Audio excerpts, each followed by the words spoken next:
Hi and welcome to the latest in the Behind the Emails interviews. Today I'm sitting chatting with Mark Reeve, who is the Chief Editor of BirminghamLive and BusinessLive. Mark, do you want to tell us a bit about yourself and what your business does, please? Yeah, well I've been a journalist in the regional media for more than 30 years and I'm currently Editor-in-Chief of Reach Midlands.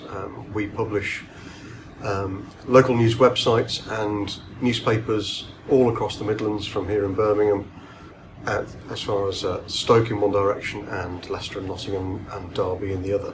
And over the past few years we've pivoted from being a print-first local news provider with some really good, well-established, long-living newspaper brands like the Nottingham Evening Post, the Birmingham Post, the Sentinel in Stoke, and now we're very much a digital-first organisation with a series of local news websites that we've branded as the Live websites. So we've got Birmingham Live, Derbyshire Live, Leicestershire Live, etc.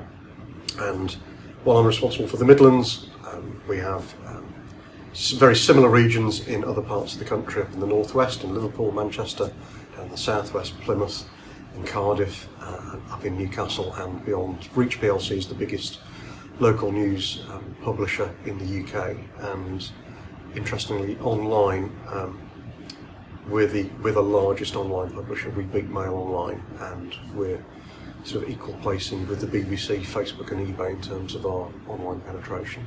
Okay. And when it comes to you communicating with your customers, what's the main purpose, what's the main messages you like to push out through those mediums? Well, we've got two sets of customers that we need to serve equally well. On the one hand, we have our audiences, so the people who come to us for that local news, so they're consumers in Derby and Stoke and Nottingham, and they're also business readers. We've launched a new website, a national UK-wide website called BusinessLive, which is business news from the regions all brought into one national business news website. So those are B2B readers.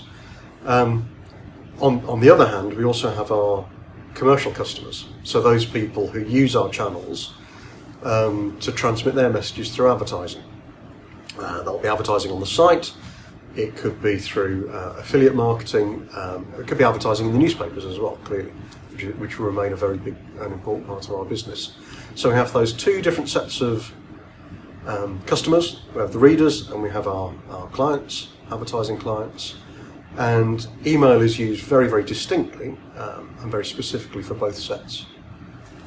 So on the consumer side, every single one of our consumer websites like Birmingham Live or the Manchester Evening News has at least one branded email that goes out to our consumers who opt in to get in their inboxes every morning a summary of that day's headlines. Mostly that'll be generalist news, but they might also have subscribed to something that an email that gives them just what's on news. And of course that's from our point of view, that's a great touch point, because even with the development of the social web, all the different ways that information can come to people, we've always found that email, the good old-fashioned email, actually gives us a better response in terms of, if you look at the behaviour of a reader who's come to our site having been prompted by a link in an email, they are more likely to click onto multiple stories within our site, they're more likely to spend longer on the site, and they're more likely to come back.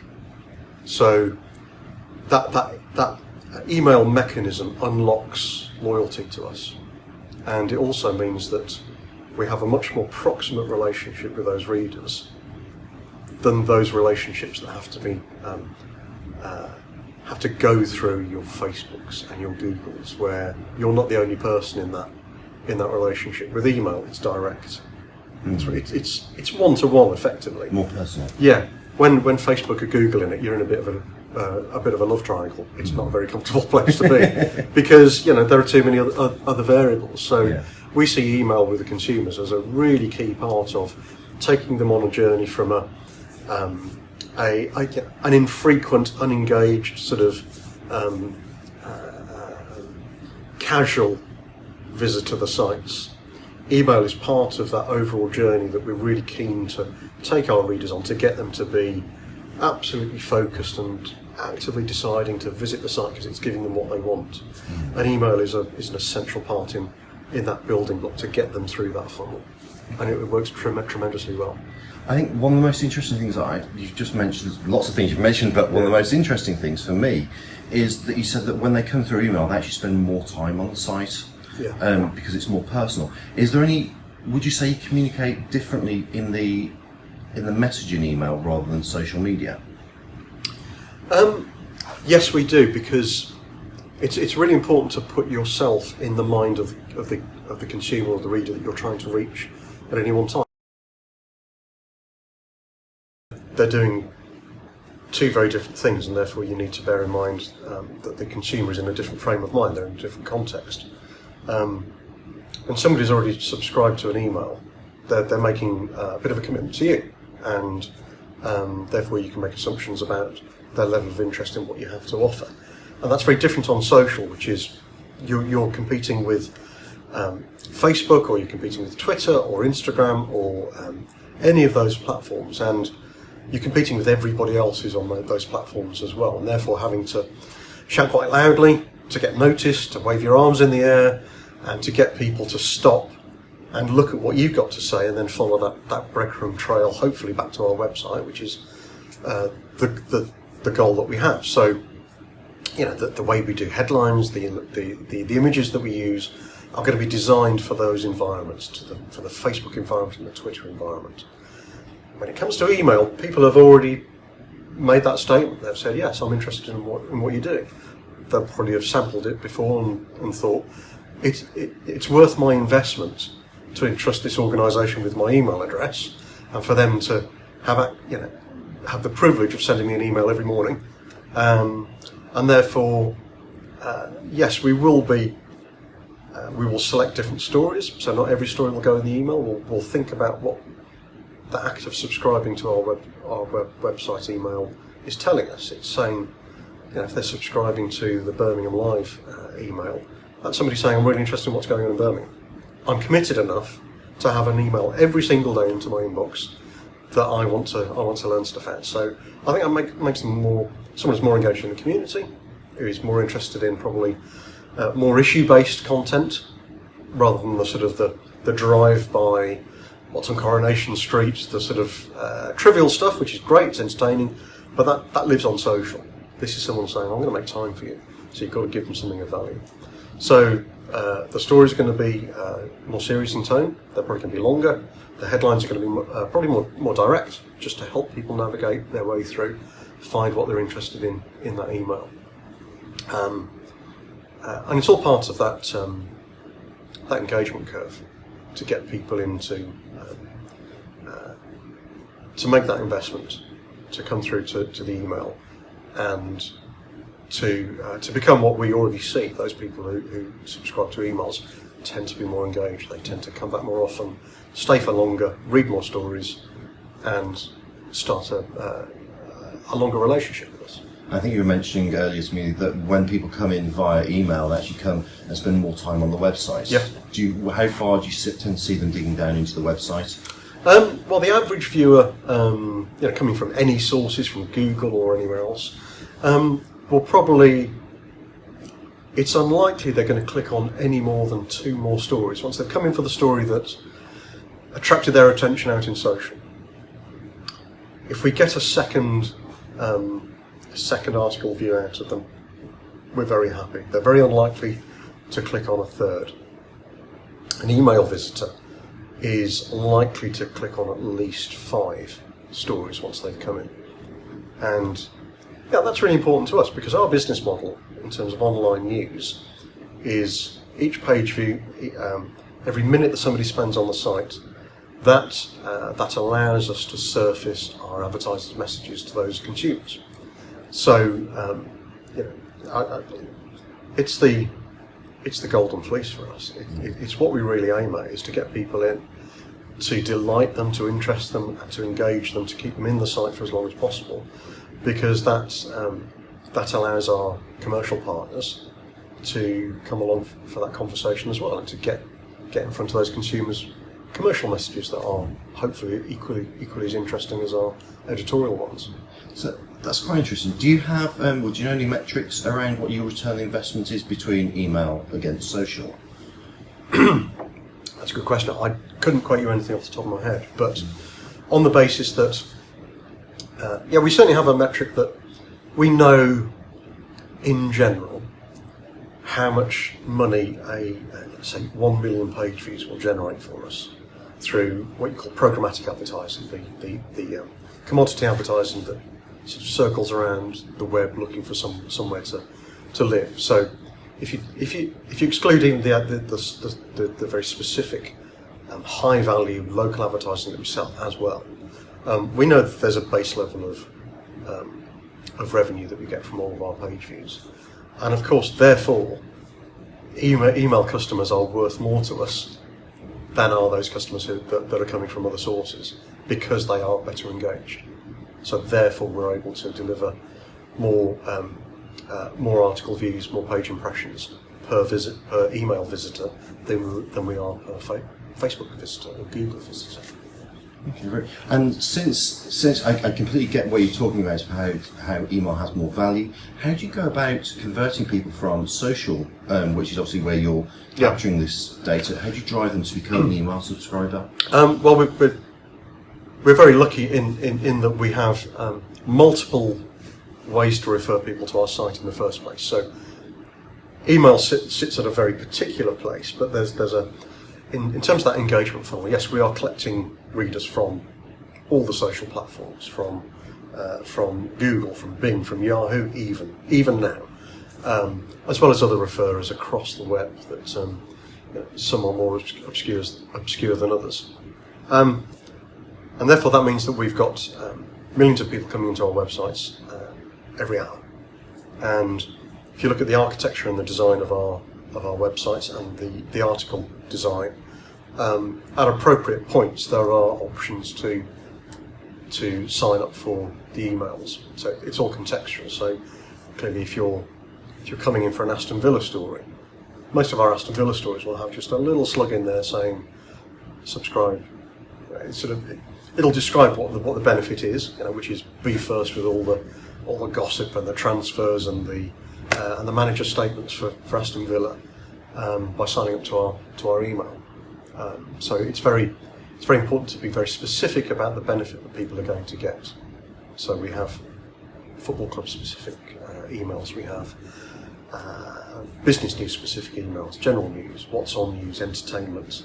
So people know what they're going to get, and consequently our email subscriber base is growing very, very steadily all the time, which is great, because the more we can move people from that end of the engagement spectrum via email and other techniques to this end of the engagement spectrum, the more robust our business model becomes.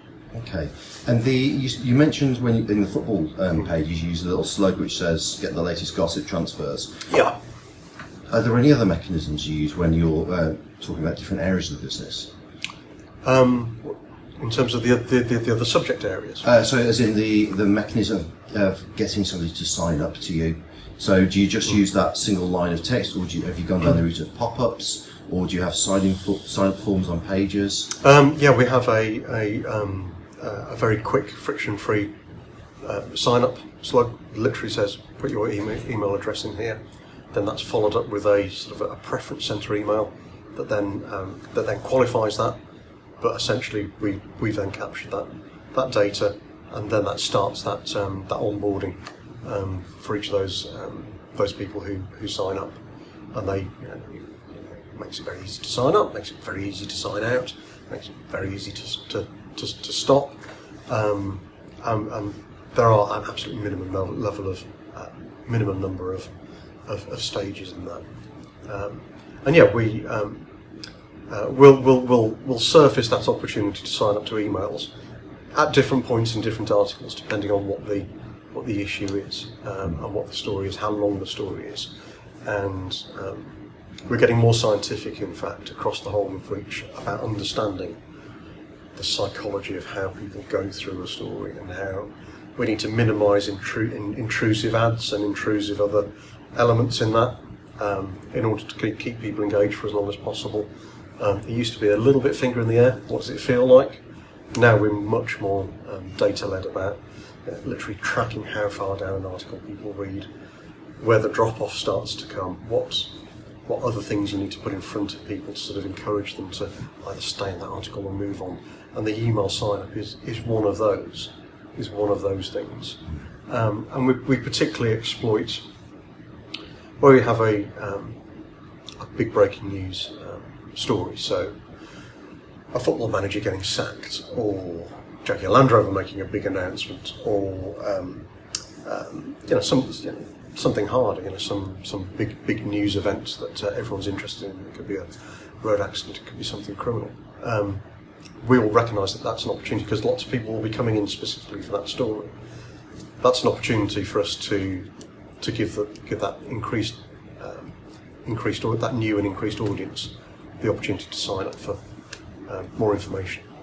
Okay. And what you talk about different mechanisms to get people to continue reading, to go down the article, to get to those sign-up forms points. What other mechanisms do you use?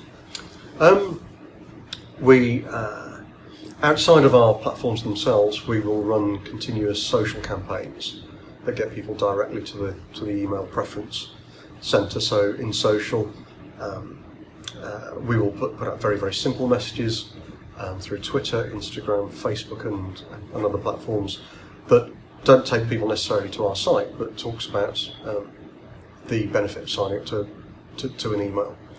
And that's, we have whole social departments. Part of their job is to do that outward-facing, fishing out in those social ponds and then hooking people back in. So if you could give one tip, because one of the biggest questions we get asked by our users and people looking to sign up with us is, how do we grow our database? And I think, like you sort of talked, organic growth is the best way to do it. People opt in, it's more personal, and they care about what you're talking about. Yeah. If you could give one tip to one of our users or prospects, what would you say that would be? I think generally the thing that will get you more sign-ups to the email is the brilliance of the core email itself. And I know that sounds a bit anti-intuitive because you want people who don't have the email to sign up to it. So how can that do a job? If you make that engaging enough and interesting enough, you're going to make it shareable as well. So the best thing, despite all of this technology, is always going to be word of mouth. So if you create a really engaging email that's interesting in and of itself, that has something of value to somebody,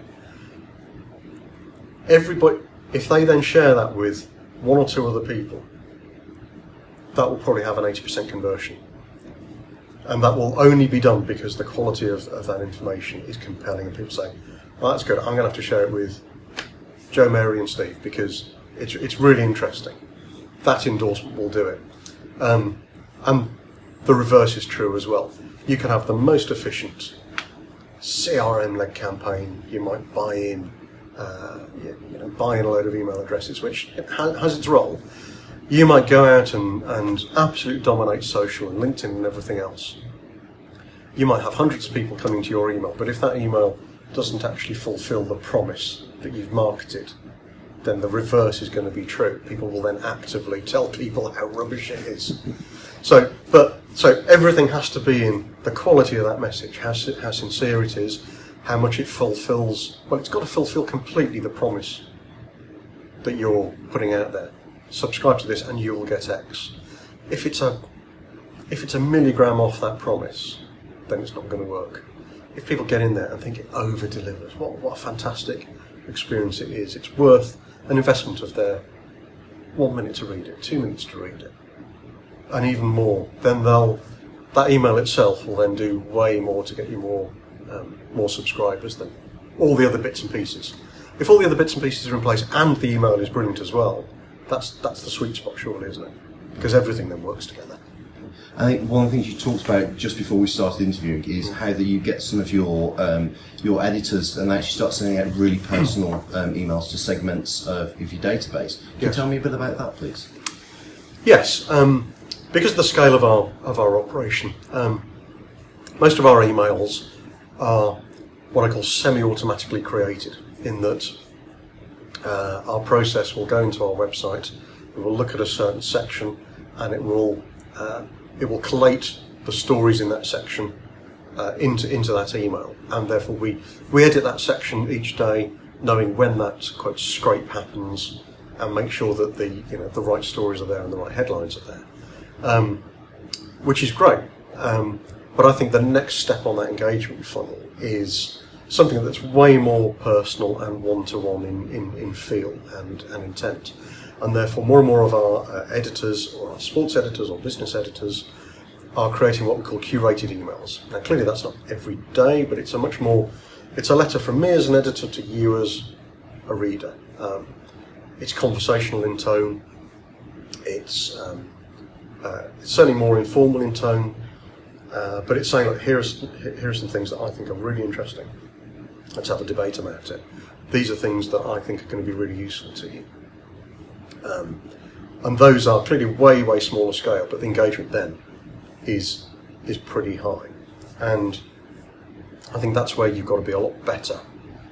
And I don't think we're actually that good yet, but I think the ultimate for this is when you're doing that individually curated email, you've got to be really generous. So, well, clearly at the core of our business is getting people onto our website. I think when you're getting to that level of one-to-one relationship, you've got to be really generous. So if you see something on another website, even a competitor website, that you think genuinely, those people who subscribe to my email, they need to know about that, then tell them about it. Don't see it as it's mine, I've got to control everything. Because I think when you're generous in those kinds of communications, people are generous back with their time and their engagement, and they feel that you're